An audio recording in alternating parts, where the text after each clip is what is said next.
I'll start with saying that I make things.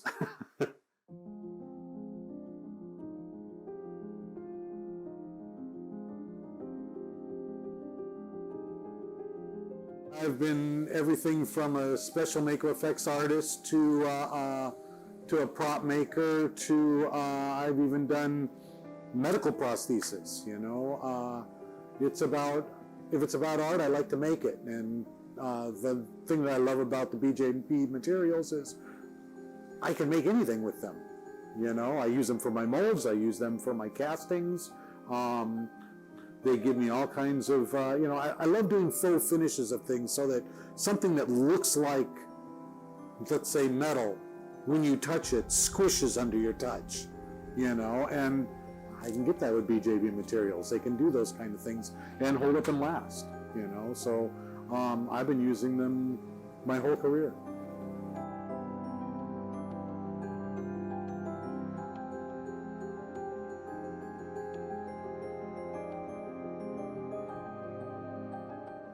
I will say I am old school. I go back to materials that BJB used to make called TC430 and TC431. Those are the first materials, first polyurethanes I ever worked with when I was a 19-year-old kid trying to break into the industry working for my dad. When we did the Goonies, we did a 32-foot octopus, and it was all done out of Skinflex 2.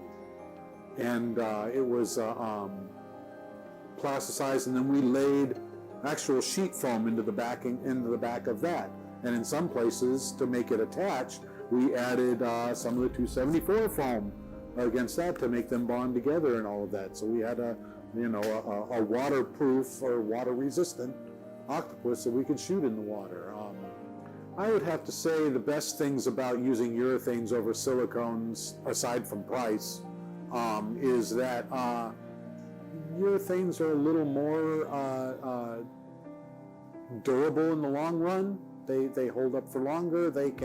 You can put a skin of urethane into the mold and foam back it and have that skin stick to it and not have to create some kind of mechanical bond between the two because silicone doesn't stick to anything. I've been able to paint my urethanes sometimes with just light washes and layers of acrylics and get something done. So even painting it and dealing with it is much less expensive and much less work to deal with. I almost always think urethane before I think silicone, unless it needs to have that squishy prosthetic silicone kind of feel to it. And then I might even start thinking about Flabbercast. Still make that? That was great. You guys made that for us on Batman Returns for the penguin body. Well, they were experimenting a lot with different kind of silicones and things like that, but the silicones weren't really where they needed to be at the time. So I called you guys and said, hey, what do you guys got? And I guess everybody worked around and figured out the Flabbercast super squishy stuff for the penguin's belly and his pectorals and things, so they all shook and jiggled underneath his wardrobe. I would say the biggest thing that I have done where it was just huge amounts of Skinflex 2, all of the Power Rangers movie costumes were made out of that. All of their armor plating and pieces. It was built sort of like an overlapping makeup so that I had shingled parts over other pieces and things like that. And they were all cast in the urethane and then covered in a vinyl spandex that was each person's color, so they didn't have to be painted and all of that. And fully assembled, it was, they were heavy, but man, they looked like Ferraris.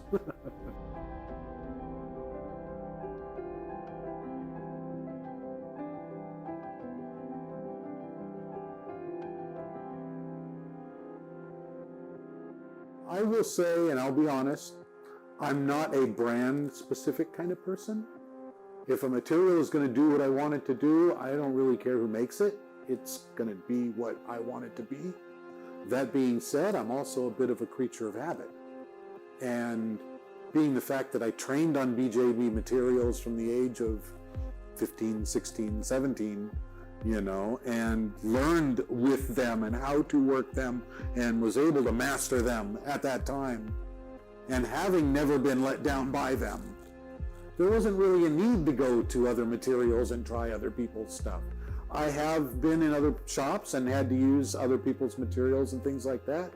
There's a learning curve with everybody's materials, you know. I've already been through it with BJB, and they always do what I want them to do. So I stick with it, you know. I think 1630 has been probably one of the best innovations for us in the lab. I originally fell in love with it because I found out you could pour it directly into the alginate. And I have a hand cast that didn't break. You know, it was kind of unheard of at the time. You know, and people are like, ooh, look at that. And then we realized we could do so many other things with it, and run foam in it foam latex in it without having to pre-release it. Just put the foam in it, and then the foam just peels right out. You don't have to prep it. You could make an entire positive and negative mold in a day, whereas with an ultra-cal mold, you're waiting half the day for it to set and things like that. And it's maybe a little bit more expensive, but you have a mold you can drive over with a truck that doesn't go away. I've got some molds in my rubberware company that are made of 1630 that I've cast several thousand pieces out of, and absolutely no, they're a little yellowed, a little amber from color and things from cooking and whatnot, but the detail's the same as they were the first day I used them. So yeah, I think the 1630 has been great, and the 816 as well for the silicone. Between the two of those, you could almost not need to have half your other materials in the shop.